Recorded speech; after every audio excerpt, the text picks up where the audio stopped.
Welcome, and thank you for taking time to watch this important film on ecstasy awareness. I'm in the halls of Gladstone Secondary School, where I used to work full-time with young people as a police school liaison officer. A big focus for me when I walked these halls was to educate young people on issues such as drug abuse. In Canada, medical emergencies and deaths resulting from ecstasy overdoses have generated headlines. Through these tragedies, we have learned that too many young people believe that ecstasy is a safe drug. The truth is, there's no such thing as a safe illicit drug, and consuming one will always be a gamble. Ecstasy is made in illegal and often dirty labs using a wide variety of chemicals that tamper with your body and how your brain works. There's no safe dose of ecstasy. Its effects are always harmful and can be lethal. Operation X is a youth-focused prevention campaign addressing ecstasy and its consequences. The Operation X film details the human side of the headlines from those closest to the tragedies, the friends and families of the victims. If you're a young person watching, we want you to know our aim is to give you the facts so you can make safe choices. In addition to your local police agency, there are many online resources that can help. We will list some of them at the end of this presentation. Thanks for watching.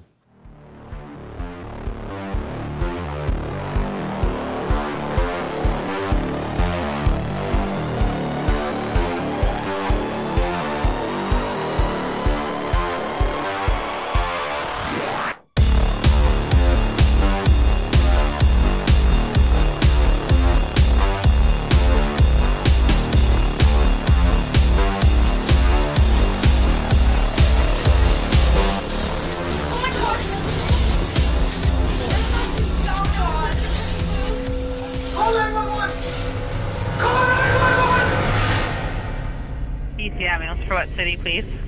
Abbotsford, BC. I'm sorry, but it's a really big emergency. I think my friend's having a withdrawal and she's like not responding anymore. Okay, honey, I just need an address. I don't know. Did she overdose on something? I don't know. I think she might be. But she's not responding. She's not. How old is she? 17. Is she awake?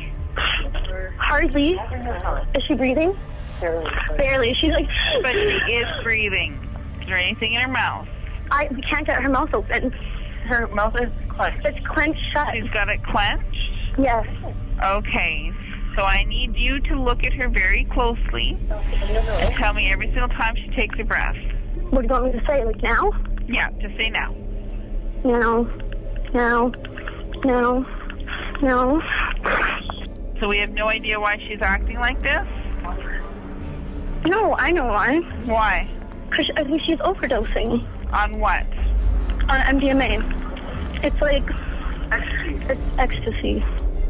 Her eyes are open, but like literally it's like nothing. You ask her to do anything to like make it look like she's paying attention, and she just doesn't. Oh my gosh. So I'm really scared right now.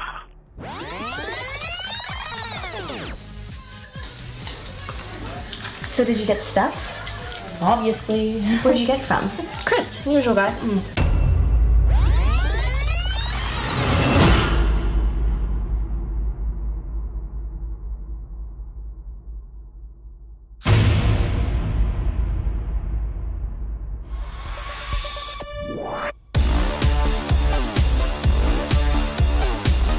Hey, did you hear about the girl from Bateman? She wasn't just that girl from Bateman. Her name was Cheryl McCormick, and she was my best friend. She was my best friend. She was my best friend. Cheryl was my little sister, and she was born May 26, 1994. We met in rugby. We started going for our daily walks, which turned into our daily teas. Cheryl and we met in grade 7, and it was the first day of class. Sleepovers, ended up living with her, spending every minute with her. Started talking to her, and then she just asked me to hang out. We ended up being like together every second day of the summer. The morning that this happened, I woke up, checked my phone like normal, didn't see any text messages from her that night, so I texted her in the morning, didn't get a reply. Figured something like, why aren't you texting me? And I didn't know she was doing it. I knew she had done it before. And we were talking about that Tyler Miller guy, that how he had died, and we were just kind of thinking like, oh, Yeah, that'll never happen to us. I really don't think this is a good idea. And have another drink. Relax. Think about what happened to Tyler. Okay, honestly, Tyler didn't even know it, like, he didn't even know what he's taking. I guarantee it. And honestly, no, my dealer, I get from him all the time. He wouldn't put shit in this, okay? It's good. But you never know. It's not going to happen to us. I don't know. Just chill out. We're just gonna do it because it's fun, because we want to lose weight. So we took our first pills at 9:30, and then Cheryl, like right off the bat, was like, my heart's beating really, really fast. Like, Then I noticed that her lips were blue, and I told her to freaking put on chapstick because I thought she was cold. And like why do you even need chapstick? It doesn't make sense at all. And it really bothers me because that's like a key sign that something's happening to someone. and Drew was trying to get her outside because she was overheating way more than the rest of us. She was like in my arms, and I said we should probably call 911 now. And then she said, oh no, you only need to call 911 if they become unresponsive. And that was when she fell on the floor and stopped talking. She seized up and she started doing this really, really weird breathing thing, and her jaw completely clenched shut and her eyes were like open and she had like tears coming out, but like she was completely unresponsive. Like you could not get anything to her. And then that's when I called her mom. And the house phone rang, and my parents thought that it was me calling, and I said, no, I'm home. And it was Drew on the phone, and she was screaming. My dad couldn't even understand what she was saying. Like almost as soon as they saw her, they told us to call 911. And she was just making this noise that I'll never forget that sounded like she was trying to say something, but she was just trapped in her body. And Shauna told me how to get to the ICU. The nurses were having trouble finding Cheryl's pulse. And then we were told to get everyone back and that this was the end and that she wasn't gonna make it. She was like completely blown up, like swollen everywhere. I saw her and it was a lot worse than what I had ever imagined. And her heart just started dropping lower and lower. And she started bleeding up from her mouth. And then her heart rate went to 0 and the machines turned off and she was gone. I went to the mall to go and get the okay to go see it. And I got a text saying she didn't make it.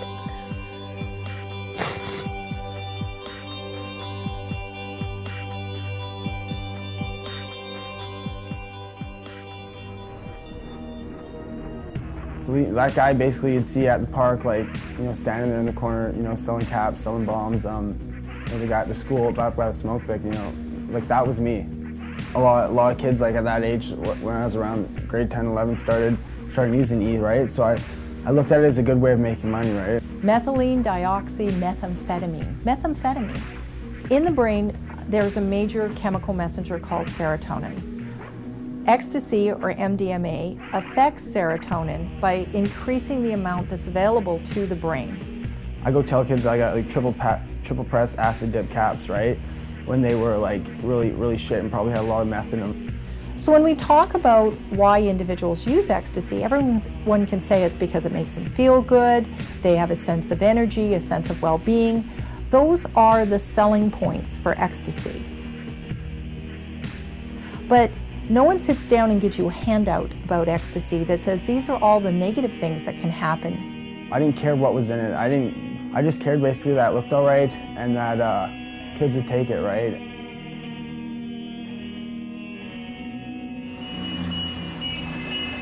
Some individuals, right after they take the first dose, will tell you that they feel anxious, irritable, confused, that they're depressed, that they're actually craving drugs, and they're having trouble sleeping. My life kind of sucked, right? And like all it revolved around was using dope. And like after a couple months of doing E, you get suicidal thoughts, right? You start wanting to kill yourself. Like I've seen it happen to my good friends. I've seen it happen to people out there, and I keep selling these drugs, right?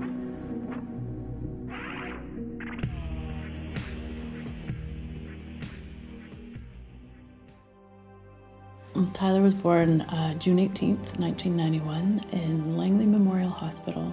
He was outgoing, energetic, caring, always giving to his friends, family.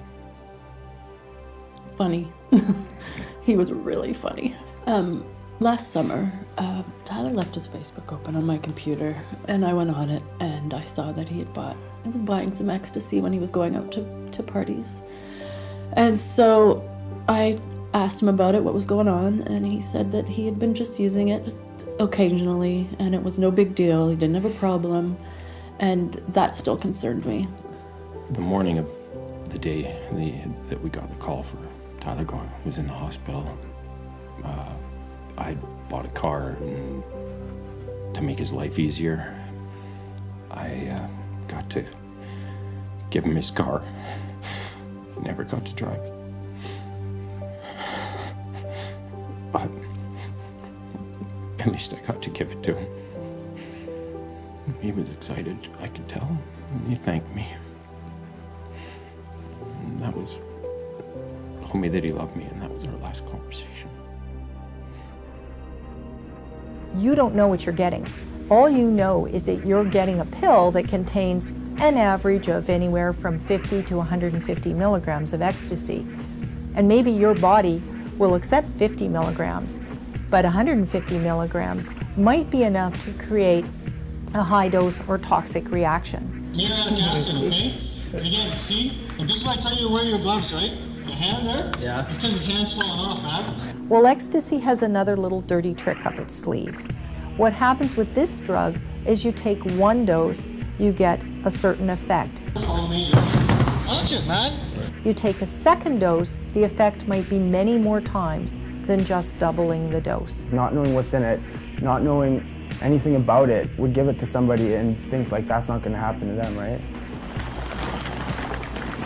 Like I've heard stories like people put like Drano in it and like they piss right in it and they put all these chemicals to find under a sink, right? Don't touch this shit, okay? Yeah. Make sure you follow the recipe, follow the list. You don't need to know what the fuck this is, just put it in. And kids eat it and they don't understand like it poisons you, right? And I didn't know that at the time either, right? Laurie got a phone call. We have to get ourselves to the hospital. Tyler's in the hospital. We have to get there right now. We had left the room and they came and got us at about 6 in the morning and said, he's going to die now. And we watched the monitor go lower and lower and lower until it just stopped. And I'll never forget that moment when he died and I kissed him. And I said, oh my gosh, my baby died. And the worst part was leaving him there and driving away. The service we had, it was open casket. It was really important for us that these kids see that this can happen to you too. This is real. This is your friend. He's laying right before you and he's dead. It's just us now. So if you find yourself out there and somebody's pushing ecstasy on you or telling you it's okay, you use Tyler's story, use his story, and that can be your out. Tell them that you know that ecstasy kills.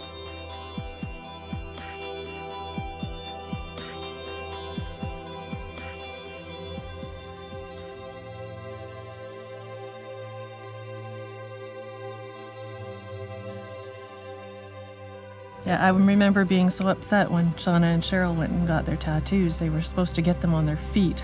And when they came home, Cheryl's was a big, big one on her shoulder, and I was livid. I was so upset because she wanted to get a strapless prom dress, and I thought she could have a shawl that would cover up her tattoo. But I'd sure like to see that tattoo again one day. She's just adorable. Look at her. First trip to Disneyland, and she's gonna miss the next one. We've got in mind here too, his first trip to Disneyland. Was he afraid? No. The Hulk. That was one of our favorite places to go to, was Disneyland. Ours too.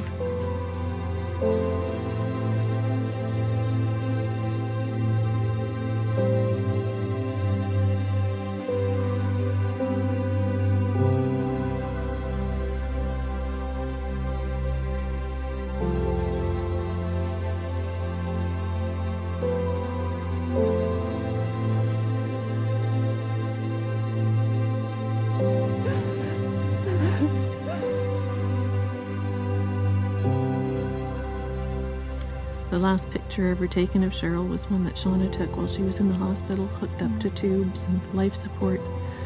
She took it so that we could show her one day what she was putting us through and what she looked like in the hospital, but we never got to show her that. And I didn't want that picture out for people to see or for me to remember, but it's in my head forever. I will never forget how she looked that day. It's in my mind forever.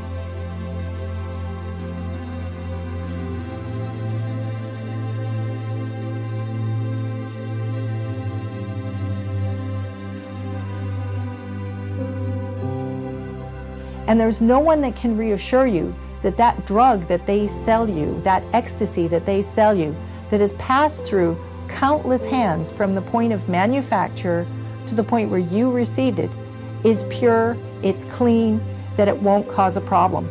And even if it is pure and clean, that you won't experience a problem. So what you're doing is literally playing Russian roulette with your brain on ecstasy.